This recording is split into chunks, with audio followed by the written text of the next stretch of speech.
ఉస్తాద్ స్టెప్పేస్తే ఉస్తాద్ భగత్ సింగ్ను ముగించేందుకు కథానాయకుడు పవన్ కళ్యాణ్ సిద్ధమయ్యారు. హరీష్ శంకర్ దర్శకత్వం వహిస్తున్న ఈ సినిమాని మైత్రి మూవీ మేకర్స్ సంస్థ నిర్మిస్తున్న సంగతి తెలిసిందే. రాశి ఖన్నా, శ్రీలీల కథానాయకులు. ఈ చిత్రంలో పవన్ పాత్రకు సంబంధించిన ఆఖరి షెడ్యూల్ ఆదివారం నుంచి హైదరాబాద్లో మొదలైంది. దీనిలో భాగంగా ఆయనతో పాటు రాశిపై ఓ పాట తెరకెక్కిస్తున్నట్లు సమాచారం. దేవిశ్రీ ప్రసాద్ స్వరపరిచిన ఈ గీతానికి దినేష్ మాస్టర్ నృత్యరీతులు అందిస్తున్నట్లు తెలిసింది. ఈ వారాంతానికి పూర్తి కానున్న ఈ పాటతో పవన్ పాత్ర చిత్రీకరణ మొత్తం ముగియనుందని, ఆ తర్వాత కీలక తారాగణంపై టాకీ పాటను తెరకెక్కించనున్నారని తెలుస్తోంది. అక్టోబర్ చివరికల్లా సినిమాని పూర్తి చేయడమే లక్ష్యంగా చిత్రీకరణ కొనసాగుతోంది. ఇది 2026 ప్రథమార్థంలో థియేటర్లోకి వచ్చే అవకాశం ఉంది. ఈ చిత్రానికి దేవిశ్రీ ప్రసాద్ సంగీతం అందిస్తుండగా అయినంక బోస్ ఛాయాగ్రాహకుడిగా వ్యవహరిస్తున్నారు.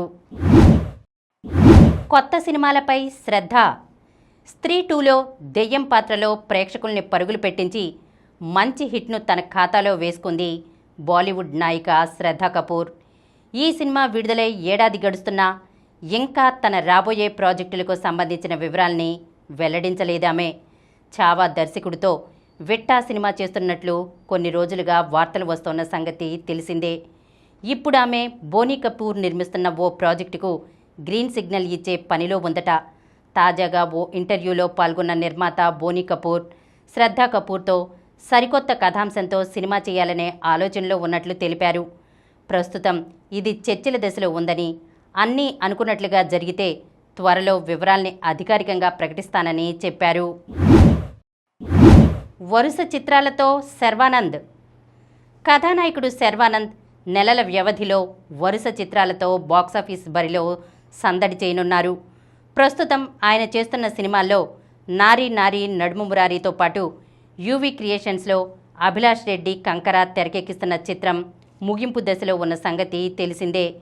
ఈ రెండు ఒకదాని తర్వాత మరొకటి డిసెంబర్, జనవరి నెలల్లో థియేటర్లోకి రానున్నాయని సమాచారం. శర్వా ప్రస్తుతం యూవీ సంస్థ నిర్మిస్తున్న సినిమాని పూర్తి చేసే పనిలో ఉన్నారు. ఇదిప్పుడు హైదరాబాద్లో చిత్రీకరణ చేసుకుంటోంది.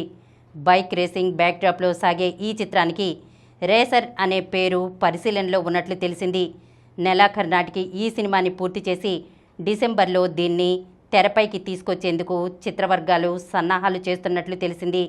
ఇక రామ్ అబ్బరాజు తెరకెక్కిస్తున్న నారీ నారీ నడుము మురారి మరో 15 రోజుల చిత్రీకరణ మిగిలి ఉండగా దాన్ని త్వరలో పూర్తి చేసి జనవరిలో బరిలో నిలపనున్నట్లు తెలుస్తోంది. గాయకుడిగా ప్రకాష్ రాజ్. ఇప్పటి వరకు వెండి తెరపై తన విలక్షణ నటనతో మెప్పించిన ప్రకాష్ రాజ్ ఇప్పుడు గాయకుడిగా కూడా అలరించబోతున్నారు. ఇందుకోసం ఆయన తన బృందంతో కలిసి శ్రీలంక చేరుకున్నారు. ఇక్కడి క్యాండీ నగరంలో ఈరోజు రేపు నిర్వహిస్తున్న నియెల్ని గ్లోబల్ సమ్మిట్లో ప్రకాష్ రాజ్ పాల్గొంటున్నారు. ఈ సదస్సుకు 102 దేశాలకు చెందిన పౌర సంఘాల ప్రతినిధులు, సామాజిక కార్యకర్తలు, శాస్త్రవేత్తలు సుమారు 500 మంది హాజరవుతున్నారు. ప్రపంచాన్ని పట్టిపీడుస్తున్న ఆహార భద్రత, వ్యవసాయ రంగంలో సంక్షోభంపై ప్రముఖంగా చర్చించనున్నారు. ఈ సదస్సుకు సంఘీభావంగా సాంగ్స్ ఆఫ్ రెసిలియన్స్ పేరుతో నిర్వహించనున్న కచేరీలో ప్రకాష్ రాజ్ తన బృందంతో కలిసి స్వయంగా కవితాగానం చేయనున్నారు. ఈ కార్యక్రమం మీకు ఎంతో నచ్చింది కదా. ఇటువంటి మరిన్ని వీడియోల కోసం అనతి కాలంలోనే 20 కోట్లకు పైగా వ్యూస్ సాధించిన సమరం ఛానల్ సమర్పించు సమరం సినిమా స్క్రీన్ ఛానల్కు సబ్స్క్రైబ్ చేయండి, లైక్ చేయండి, మీ ఫ్రెండ్స్కి షేర్ చేయండి. అలాగే ప్రక్కనున్న గంట సింబల్ని ప్రెస్ చేయడం మర్చిపోకండి.